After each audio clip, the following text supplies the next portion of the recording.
आइए आपकी मुलाकात करवाते हैं हम सेंचुरी प्लाईबोर्ड से। जी हाँ, 1986 में इस कंपनी की स्थापना हुई थी। Plywood, veneer, laminates, MDF, particle board ऐसे प्रोडक्ट्स बनाने का कंपनी है, करती है कारोबार। और जो ऑर्गेनाइज मार्केट है इंडिया में, उसमें मल्टी यूज प्लाईवुड और डेकोरेटिव वीनियर बनाने की ये देश की सबसे बड़ी कंपनी है। और देश की पहली आईएसओ 9002 कंपनी भी इस स्पेस में है। आइए आपकी मुलाकात करवाने हम कंपनी के एग्जीक्यूटिव डायरेक्टर केशव भजनकर साहब हमारे साथ कार्यक्रम में हो रहे हैं। सर ने ब्रिटेन में वॉरविक यूनिवर्सिटी से बैचलर ऑफ अकाउंट्स और फाइनेंस की डिग्री हासिल की है। केशव जी, बहुत बहुत स्वागत है आपका, धन्यवाद समय देने के लिए। Good morning.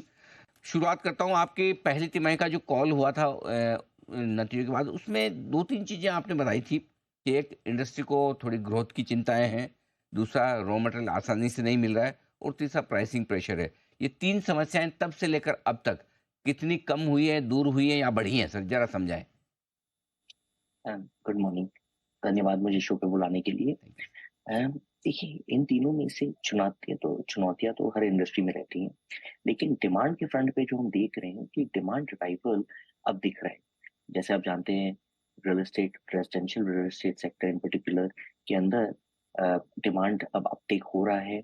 जो पहले प्रोजेक्ट्स कोविड के बाद सारे बिक गए थे और इन्वेंट्री का एक इशू आ रहा था, वो अब रिजॉल्व है। तो उस कारण से जैसे ही आदमी अपने घर में मूव इन करता है, हमारे प्रोडक्ट्स का डिमांड स्टार्ट होता है। तो मुझे लगता है कि ये जो जर्नी है फ्रॉम हाउस टू होम, वो वापस शुरू हो गया है। और इसका लॉन्ग टर्म बेनिफिट हमें और बाकी सभी हमारे जैसे प्लेयर्स को मिलने वाला है। ओके। रॉ मटेरियल फ्रंट पे डेफिनेटली चुनौतियां हैं। डिमांड और रॉ मटेरियल काफी बढ़ गया है, कैपेसिटी काफी बढ़ गई है, बट उस हिसाब से सप्लाई नहीं बढ़ा है। तो मुझे लगता है कि ये शॉर्ट टर्म में इम्पैक्ट रहेगा। लेकिन जैसे आप जानते हैं, मार्केट लीडर होने के कारण हमारे पास इकोनॉमी ऑफ स्केल है, हमारे पास परचेसिंग पावर भी है। तो इस कारण से हम मैनेज कर पा रहे हैं, बट डेफिनेटली इसका ये इम्पैक्ट आ रहा है कि रॉ मटेरियल कॉस्ट बढ़ा हुआ है, और मुझे दिखता है कि अगले साल भर तक बढ़ा हुआ रहेगा। तो रॉ मटेरियल को लेकर थोड़ी सी चिंताएं अभी भी है, लेकिन आपने कहा डिमांड मजबूत है, तो डिमांड के साथ साथ क्या कुछ प्राइसिंग पावर भी आ रहा है, जिससे अगर बढ़े हुए रॉ मटेरियल की कीमतें आप पास कर पा रहे हैं सर? बिल्कुल। कुछ सेगमेंट्स हैं जहाँ पे हम ऐसे काफी शॉर्ट टर्म में पास कर पा रहे हैं, जैसे कि प्लाईवुड प्लाईवुड में हमने बैक टू बैक दो प्राइस इंक्रीज ली है। पहली प्राइस इंक्रीज जून में थी और दूसरी अगस्त में थी।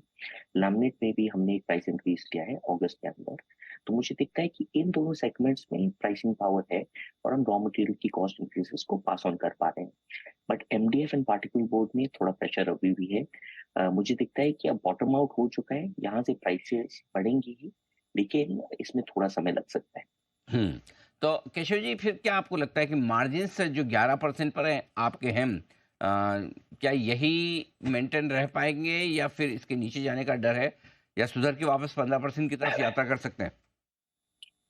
देखिए, लॉन्ग टर्म में हमारी जो मार्जिन प्रोफाइल है, वो हमने जो गाइडेंस दी है कि प्लाईवुड में 12 से 14%, लैमिनेट में 13 से 15% और एमडीएफ एंड पार्टिकल बोर्ड में 20% प्लस, मुझे दिखता है कि उसमें कोई चेंज नहीं है। लेकिन इस साल में चुनौतियों को देखते हुए हमने मार्जिन प्रोफाइल को वापस चेंज करके प्लाईवुड में 12 से 14, लैमिनेट में 10 से 12, एमडीएफ एंड पार्टिकल बोर्ड में 15% का दिया है। तो मुझे लगता है कि Q4 तक हम इस मार्जिन प्रोफाइल पे डेफिनेटली वापस आ जाएंगे।